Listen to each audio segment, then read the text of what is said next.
Hi, Sue Lawson here at NAB 2018. Coming up next, Blackmagic DaVinci Resolve 15. This is the one we've all been waiting for, and it's here. Stay tuned.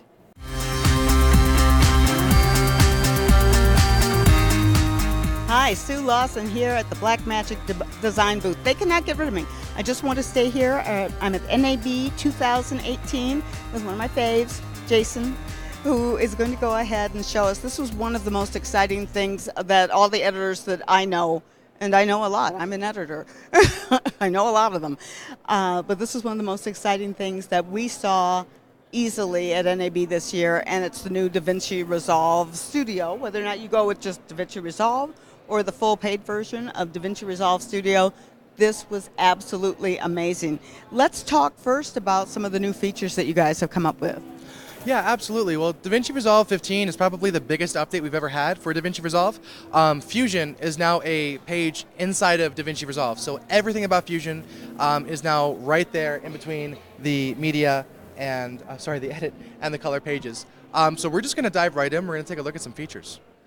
So what we have right here is a timeline that we cut together, and we're going to go ahead and do a comp in Fusion. We have access to the entire media pool. We have access to a string of thumbnails that represents every clip in the timeline. What we're going to do here, we're going to hop back to the edit page for a second, because something that a lot of editors are going to be dealing with are things like a Chroma Key Workflow, where you're going to have a foreground and a background that you want to composite at the same time. Something really great that you can do with Fusion, or Fusion inside of Resolve, I can highlight these two clips, I'll make a Fusion clip, and now when I go back to the Fusion page, instead of seeing just that one clip, both of the clips are automatically merged together. So I have my foreground and my background. And what I can do is I can view these two clips independently of each other. That's the way Fusion works. We have our node graph right here. We have two independent viewers that can view any of our nodes. And then we have an inspector that adjusts our effects. And what we're going to do here is do a simple Chroma Key workflow. So what I'm going to do in between my clip right here and the merge, effects library, we're going to go down to tools, effect, matte, there we go. We're going to look at our delta keyer, and we're just going to drag and drop that right in line right here. Now if I put my delta keyer in viewer 1, I can see that independently of my actual clip. So what I'm going to do with the delta keyer, we're going to choose the background color we want to key out. And this is one of the most powerful keyers we have in Fusion. It's essentially a one-click solution to make everything look really awesome. We're going to go ahead and choose an alpha view for this clip now, and we can see that we have a little bit of cleaning up to do. So we're going to go to the threshold tools on the delta keyer, and I'm just going to go ahead and bring that back and bring this up. And as you can see, I can see how this key is affecting both nodes at the same time. This dual view system allows me to really articulate my effects. So let's go ahead and view our merge in viewer number 2 now.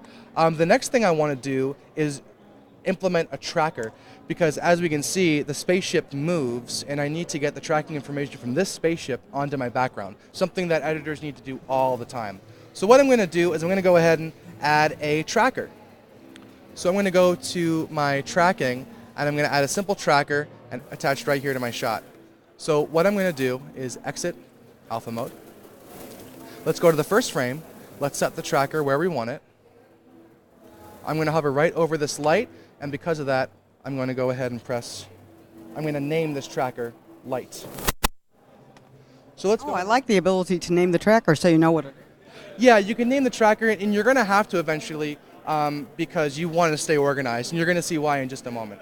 So our track is finished. It went really fast. I can see the exact path over the course of the clip. What I want to do now is take this tracking information and get it onto our background shot. So what I'm going to do is I'm going to apply a transform node. The transform node is going to give us the ability to attach information and instruction on where to put our background clip. So for the transform, I'm going to say I want to connect to the tracker 1 offset position. And just like that, it's been offset, and we have the same tracking information. But since the background plate is now over on this side of the shot, I'm going to go ahead and add one more transform, and the second transform is going to be used to bring the shot back over here. I'm going to go ahead and adjust the size a little bit, and now what we have is not just an amazing chroma key, but a completely tracked chroma key, so the background plate follows the shifting information of the foreground, and it looks like a realistic key. And instead of having to essentially pay attention to lots of different types of stacked layers, The node tree allows me to see a visual flowchart of how my effects are affecting each other. It's like building with Lego blocks. We're going to take a look at DaVinci Resolve as well. So hang with Jason and I here at NAB 2018.